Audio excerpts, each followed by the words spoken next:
Tuhan. Selamat pagi saudara-saudaraku. Saya senang bisa berjumpa kembali di pagi ini. Kiranya Bapak, Ibu, saudara sekalian dalam keadaan sehat dan tentunya dalam lindungan Tuhan Yesus Kristus. Pagi ini kita akan bersama-sama merenungkan firman Tuhan yang diambil dari suratan Paulus pada jemaat di Kolose. Mari kita buka Alkitab kita dan kita baca satu ayat saja. Kolose 2 ayat 3. Mari kita baca bersama-sama. Sebab di dalam Dialah tersembunyi segala harta, hikmat, dan pengetahuan. Haleluya.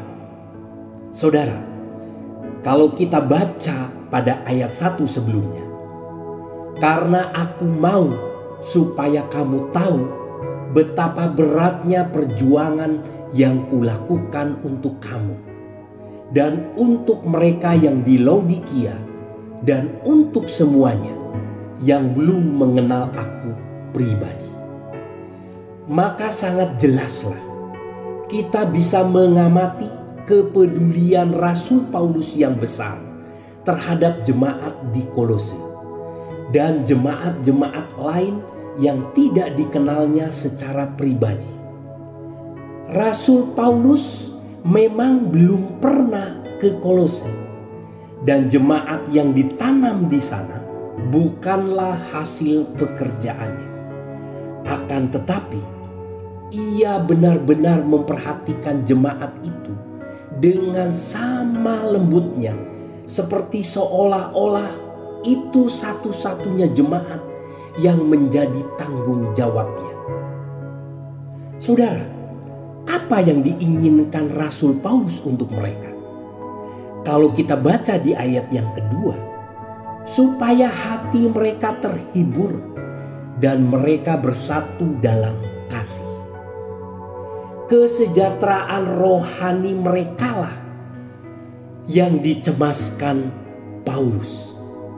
Ia tidak berkata supaya mereka sehat, gembira, kaya, hebat, dan makmur, melainkan supaya hati mereka terhibur.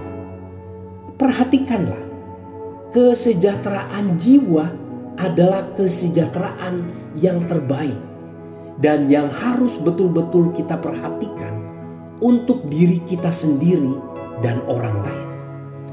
Disinilah kita mendapati gambaran tentang kesejahteraan jiwa. Saudara, pada ayat 3 yang kita baca di muka, dalam Dialah tersembunyi segala harta, hikmat, dan pengetahuan. Ayat ini membesarkan pribadi Kristus. Rahasia Allah adalah suatu pribadi. Rencana Tuhan adalah suatu pribadi. Dan keselamatan Allah pun adalah suatu pribadi.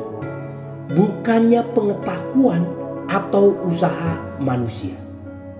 Saudara, ada seorang pemburu harta karun asal Inggris baru-baru ini menemukan sejumlah besar koin dari masa Romawi kuno yang terkubur di sebuah lapangan di bagian barat Inggris. Dengan menggunakan sebuah detektor logam, Dave Chris menemukan sebuah panci besar berisi 52.000 keping koin. Koin yang terbuat dari perak dan perunggu kuno dari abad ketiga Masehi yang beratnya lebih dari 158 kg ini diperkirakan bernilai sebesar 5 juta US dollar.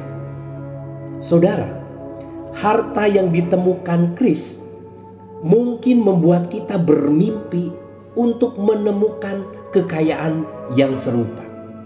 Namun, sebagai orang Kristen, kita harus memburu harta karun yang berbeda. Apa yang kita cari bukanlah harta yang terdiri dari emas dan perak. Perburuan kita adalah untuk mengumpulkan permata wawasan yang berharga, agar kita dapat memperoleh segala kekayaan dan keyakinan pengertian dan mengenal rahasia Allah, yaitu Kristus. Sebab di dalam Dialah tersembunyi segala hikmat dan pengetahuan. Harta karun tersembunyi berupa pengenalan yang lebih lengkap akan Tuhan dapat ditemukan dalam Alkitab. Dalam terjemahan bahasa Indonesia sehari-hari, pemazmur mengatakan, janjimu membuat aku gembira, seperti seorang yang menemukan harta. Mazmur 119 ayat 162. Saudara, jika kita membaca firman Allah dengan tergesa-gesa atau sembarangan, kita akan melewatkan wawasan-wawasannya yang mendalam.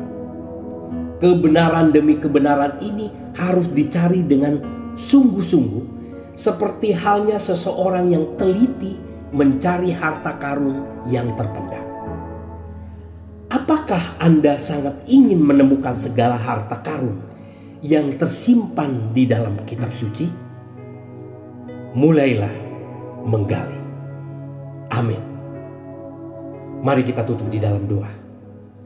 Bapa kami yang ada di dalam surga, Allah kami yang kami sembah di dalam nama Tuhan Yesus Kristus, kami mengucap syukur buat pagi ini, buat hari baru yang Engkau berikan, terlebih buat firman Tuhan yang sudah kami dengar. Terima kasih buat firman-Mu yang selalu menguatkan kami. Ajar kami untuk lebih bersungguh-sungguh membaca firman Allah, agar kami dapat menemukan harta kekayaan yang terpendam di dalamnya. Ajar kami untuk bisa merenungkan setiap baris, memperhatikan setiap ajaran, lalu menerapkannya dengan rasa takut yang sungguh.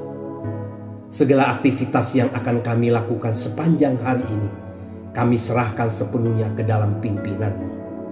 Jaga dan lindungi kami, dan jadikan kami berkat demi kemuliaan nama-Mu. Dalam nama Tuhan Yesus Kristus, kami panjatkan segala doa syukur kami. Haleluya. Amin. Terima kasih. Kiranya Tuhan Yesus memberkati kita semuanya. Haleluya.